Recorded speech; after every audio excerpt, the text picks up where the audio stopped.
knockout sa tubig baha ang palpak na flood control project ng Department of Public Works and Highways 2nd District dulot ng nakalipas na bagyo at habagat sa Riverside, Barangay San Jose, Montalban, Rizal.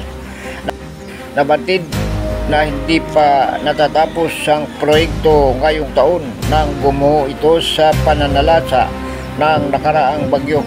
Base sa impormasyon sa kopito ng Department of Public Works and Highway o DPWH 2nd District na pinamumunuan ni District Engineer Wilfredo Rasilis at Assistant District Engineer Manolito Pabian.